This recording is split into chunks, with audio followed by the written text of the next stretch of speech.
A'udzubillahi minasyaitonirrajim. Assalamualaikum warahmatullahi wabarakatuh. Alhamdulillah. Nahmaduhu wa nasta'inuhu wa nastaghfiruh. Wa na'udzu billahi min syururi anfusina wa min sayyiati a'malina. May yahdihillahu fala mudhillalah wa may yudlil fala hadiyalah. Asyhadu an la ilaha illallah wahdahu la syarikalah wa asyhadu anna Muhammadan abduhu wa rasuluhu la nabiyya ba'dah. Allahumma salli wa sallim wa barik alaihi wa ala alihi wa sahbihi wa mawala. Amma ba'd. Uhibbukum fillah. Radina billahi rabba wa bil islami dina wa bi Muhammadin nabiyya wa rasula. Rabbana zidna ilma warzuqna fahma. Subhanaka la ilma lana illa ma 'allamtana innaka antal alimul hakim. A'udzu billahi minasy syaithanir rajim. Qul man kana aduwwan li Jibril fa innahu nazzalahu ala qalbika biiznillah musaddiqan lima bayna yadayhi wa hudan wa busyra lil mu'minin. Sadaqallahul azim. Alhamdulillah, sempat kemarin libur, sekarang Allah perkenankan kembali kita melanjutkan kajian tafsir subuh surat Al-Baqarah. Alhamdulillah, pagi kini ayat 97. Alhamdulillah juga Allah terus memberi kita nikmat dan kita mestinya terus juga bersyukur atas nikmat itu. Alhamdulillah. Kemudian kita bersalawat, berkirim salam untuk Nabi Muhammad sallallahu alaihi wasallam yang kita harapkan syafaat beliau di yaumil kiamah kelak. Kalau biasanya live dari Sarawak, kini dari rumah. Petang sempat izin, tapi alhamdulillah pagi kini bisa, walaupun tidak langsung dari Sarawak. Kita cari Al-Quran. Qul, katakanlah, mangkana, man siapa, kana ada, ia, aduan, musuh, li Jibrilah, untuk Jibril. Siapa yang ada ia menjadikan musuh kepada Jibril, fa innahu, maka sesungguhnya ia, nazzalahu, ia menurunkan kepadanya, ala qalbika, ala atas qalbi hati ka engkau, bi iznillah, bi dengan izin Allah, musaddiqan, membenarkan, lima baina yadaihi, lima untuk apa-apa, baina antara yadaihi dua tangannya, berarti lima baina yadaihi di depannya, wahuda dan petunjuk, sebagai petunjuk, wa busyra, kabar gembira, lil mu'minin, bagi orang-orang yang beriman. Baik, sababu nuzuliha, dalam tafsir Al-Jami' li Ahkamil Quran, Imam Qurtubi menjelaskan bahwa sebab turunnya ayat ini adalah, dan dia merujuk kepada Imam An-Naisaburi, annal yahuda qalu lin nabi, orang-orang Yahudi mereka berkata kepada Nabi, innahu laisa nabiyyun minal anbiya'i illa ya'tihi malak minal malaikah min indi rabbih birrisalati wa bil wahyi. Kata orang-orang Yahudi, Muhammad itu bukanlah nabi, dia hanya malaikat turun kepadanya, terus malaikat itu memberikan wahyu, menurunkan wahyu, birrisalah. Wa faman sahibuka hatta nunattabi'uka, maka siapa yang sahabat engkau itu sehingga kami mengikuti engkau.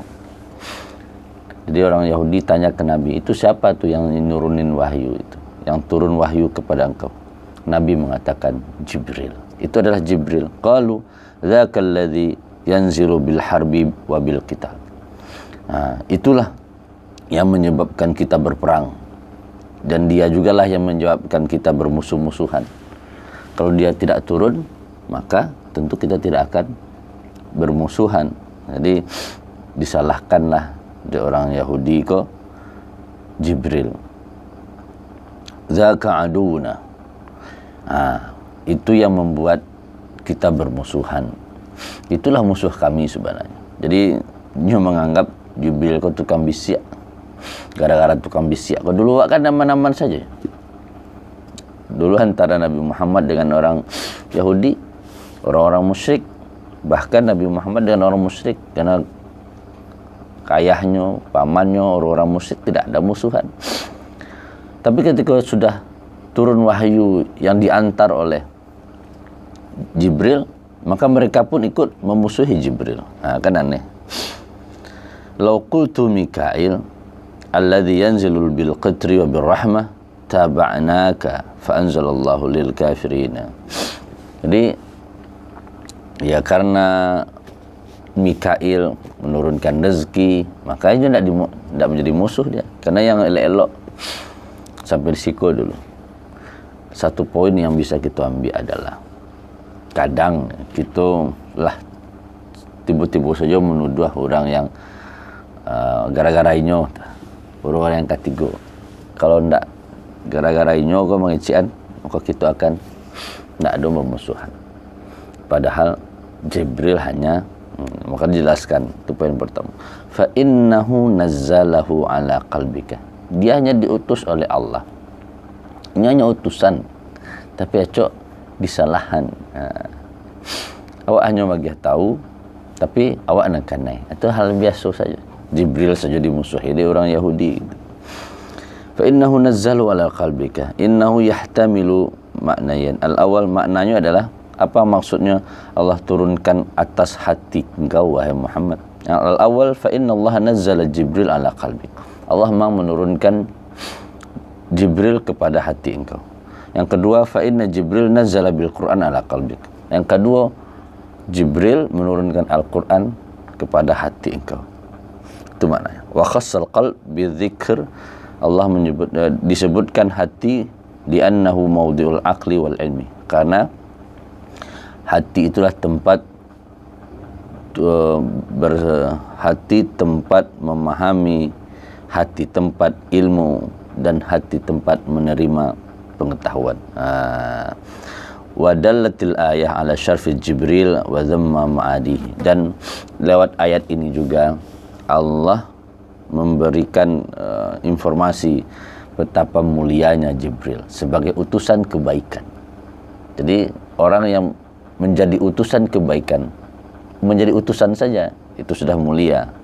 Bahkan saya memusuhi orang-orang yang berdakwah, mengajak kepada kebaikan, mungkinnya mengajak kepada Jumat berkah, tapi tidak semua orang suka, dan itu wajar. Seperti bagaimana Jibril pun dimusuhi, kok pololah kerajonya kah, alah dulu makan siang di musaji sama Jumat berkah. Karena nggak semua orang yang ketika diajak kepada kebaikan mereka setuju. Biiznillah, tapi ada catatan Allah. Semuanya atas izin Allah. Ai bi iradatihi wa ilmi, karena keinginannya dan atas ilmunya. Musaddiqan lima baina yadai, di mana Al-Qur'an membenarkan sebelumnya, yaitu membenarkan Taurat. Wa huda, sebagai petunjuk dan sebagai kabar gembira bagi orang-orang yang beriman. Baik, itulah singkatnya makna bahwa orang Yahudi, jangankan Nabi Muhammad, Jibril pun dimusuhinya. Jadi akan ada orang-orang yang kadang secara rasional rasanya nak mungkin lah. Kalau awak jadi musuhinya wajar. Tapi ikut malaikat yang dimusuhi, Jibril yang dimusuhi. Kalau sekiranya Jibril nak nurunkan wahyu ke Muhammad, kemungkinan awak aman-aman saja. Jadi itulah tingkat jaheknya orang Yahudi. Jadi ketika kita mendapatkan perlakuan yang mungkin di luar kewajaran yang kita lakukan, rasanya ya biasa saja. Nabi Muhammad pun merasakannya. Bahkan Jibril pun dimusuhi. Gara-gara apa? Gara-gara perantara kebaikan. Dulu elok-elok saja, kalau tidak turun wahyu itu, Jibril itu membawa wahyu itu namanya. Kita mungkin tidak musuhan. Maka Jibril pun dimusuhi. Turun ayat, mangkana aduan di Jibril. Siapa yang memusuhi Jibril? Padahal Jibril itu hanya tugasnya perantara kebaikan.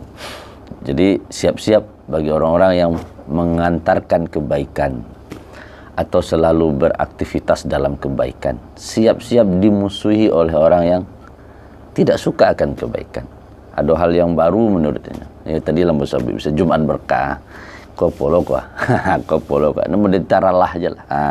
Ini akan menjadi musuh bagi orang-orang.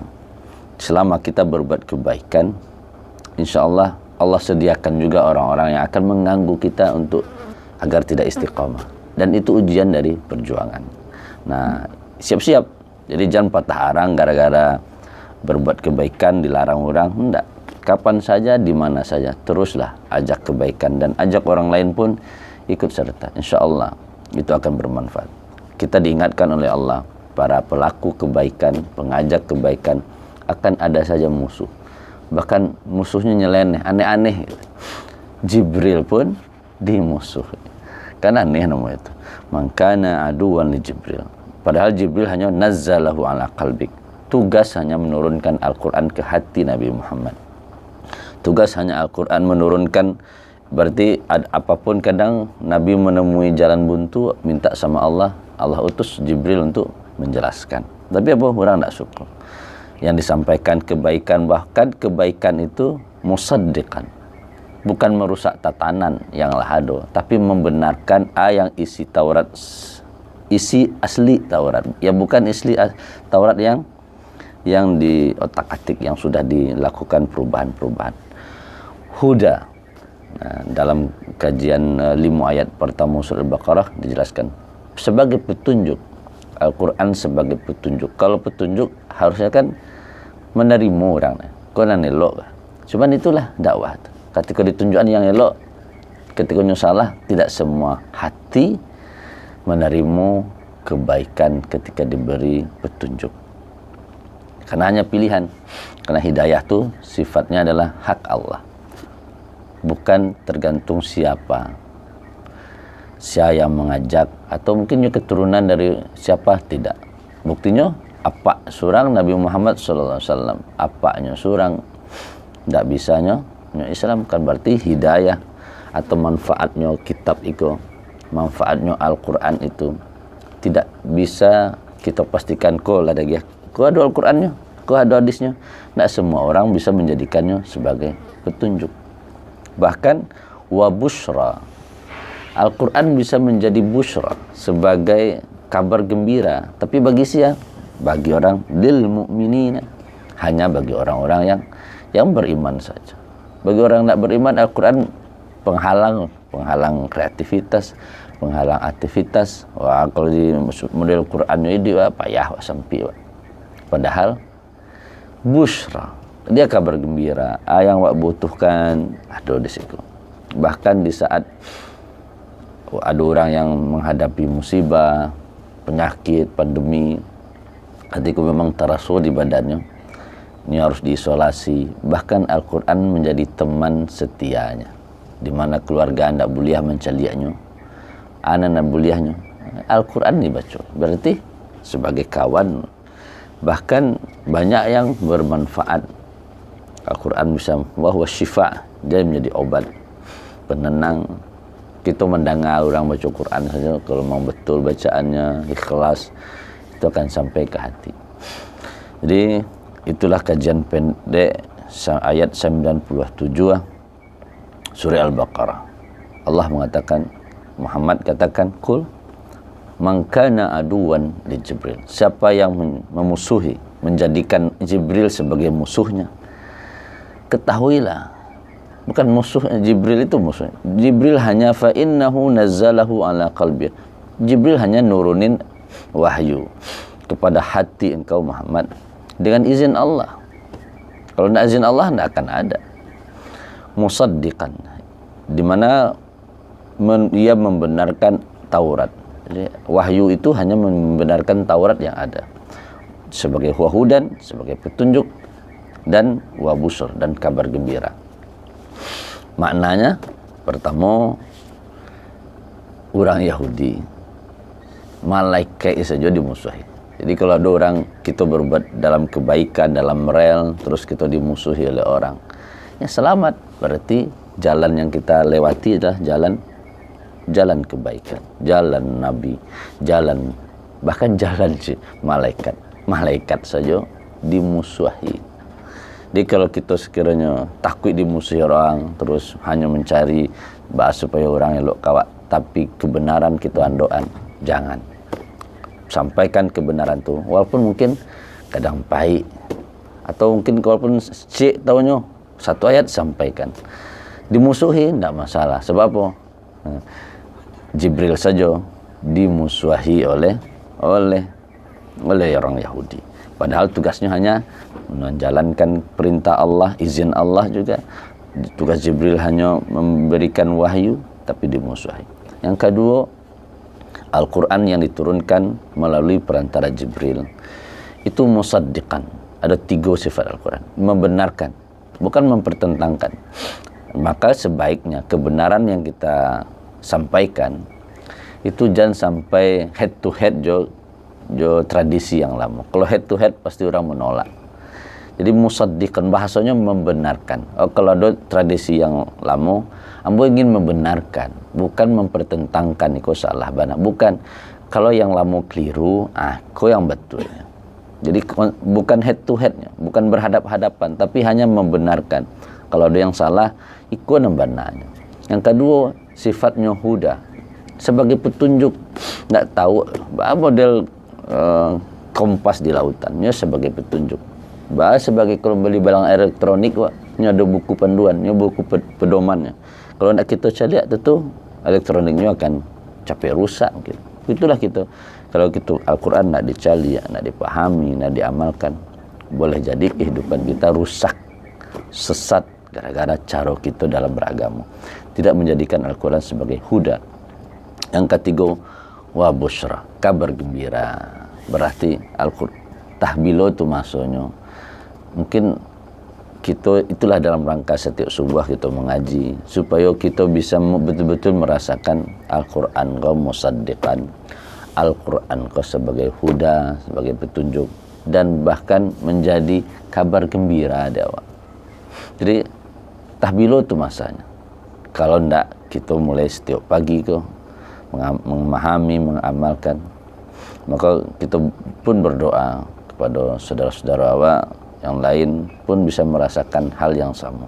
Kalau mungkin kita lah kini mulai merasakan sengenek-sengenek, ya benar, Al-Quran itu membenarkan kitab sebelumnya, Al-Quran itu sudah menjadi huda, Al-Quran itu menjadi kabar gembira di awak. Kita hendaknya pun ingin dan berdoa anak, istri, keluarga awak pun bisa merasakan yang kita rasakan. Itulah kesimpulan pagi kini. Yang pertama, semangat. Jadi itu sebagai motivasi bagi pengajak kepada kebaikan. Jangan khawatir dimusuhi orang. Kalau selama kita dalam kebaikan, terus orang tak suka, wajar. Berarti tanda berpengaruh. Yang wak kerajuan tu. Tanda memang doa beramal tu. Jibril saja dimusuhi di Yahudi. Padahal Jibril hanya penyampai. Gitu. Apalagi kalau awak yang aktif sana sini. Tentu akan ada orang yang tersinggung, ada orang yang tak suka. Itu wajar. Itulah perjuangan. Ini Jibril saja, malaikat saja dimusuhi dari Yahudi, apalagi ketika kita berbuat kebaikan. Yang kedua, ingat yang disampaikan kebaikan, unsur kebaikan tu harus caranya adalah dalam berdakwah, isi materinya membenarkan yang lahado, huda sebagai petunjuk, dan busur harus kabar gembira. Iyalah, disuruh orang berinfak, disuruh orang bersedekah, disuruh orang beribadah. Itu kan kabar gembira bagi awak. Sebab dengan amal ibadah itulah banyak loh yang tersimpan amal kebaikan yang akan kita tuai besok hasilnya. Demikianlah kajian subuh kita pada pagi hari ini. Di akhir pertemuan kita sama-sama memohon kepada Allah. A'udzubillahi minasyaitonirrajim. Bismillahirrahmanirrahim. Alhamdulillahirabbil alamin wassalatu wassalamu ala asyrafil anbiya wal mursalin wa ala alihi wa sahbihi ajmain. Allahumma ighfir lana dhunubana wa liwalidina warhamhum kama rabbawna shighara. Ya Allah, untuk orang tua kami yang sudah tiada, Allahumma ighfir lahum warhamhum, ampuni dosa mereka, rahmati mereka ya Allah. Pertemukan kami dengan mereka nanti di surga Firdausmu. Untuk orang tua kami yang masih hidup ya Allah, panjangkan usia mereka dalam kebaikan, sehat terus, kalau waktunya nanti datang husnul khatimah. Allahumma arzuqna bi husnil khatimah. Rabbana hab lana minas salihin, Rabbana hab lana min azwajina wa dhurriyyatina qurrata a'yun waj'alna lil muttaqina imama. Rabbana atina min ladunka rahmah wa hayyi lana min amrina rasyada. Allahumma inna nas'aluka salamatan fid din wa afiyatan fil jasad wa ziyadatan fil ilm wa barakatan fi rizq wa taubatan qabla al maut wa rahmatan indal maut wa maghfiratan ba'dal maut. Allahumma hawin alaina fi sakaratil maut wan najata minan nari wal afwa indal hisab. Rabbana atina fid dunya hasanah wa fil akhirati hasanah wa qina adzaban nar. Walhamdulillahi rabbil alamin. Subhanakallahumma wa bihamdika asyhadu an la ilaha illa anta astaghfiruka wa atubu ilaik. Oh ya, mohon maaf, ada informasi dari pengurus di Surawawa bahwa kini AC lah terpasang, AC 2 PKC, AC 1 PKC, tinggal cek lah. Mana tahu ada jemaah yang ingin berwakaf, mumpung ada kesempatan. Sebab tidak semua orang diberi kesempatan berwakaf oleh Allah. Kadang ingin berwakaf, tidak ada pitih. Ada pitih, tidak ingin berwakaf. Semoga kita di antara orang-orang yang diberi oleh Allah ada uang, ada harta, dan diberi kesempatan untuk berwakaf. Subhanakallahumma wa bihamdika asyhadu an la ilaha illa anta astaghfiruka wa atubu ilaik. Assalamualaikum warahmatullahi wabarakatuh.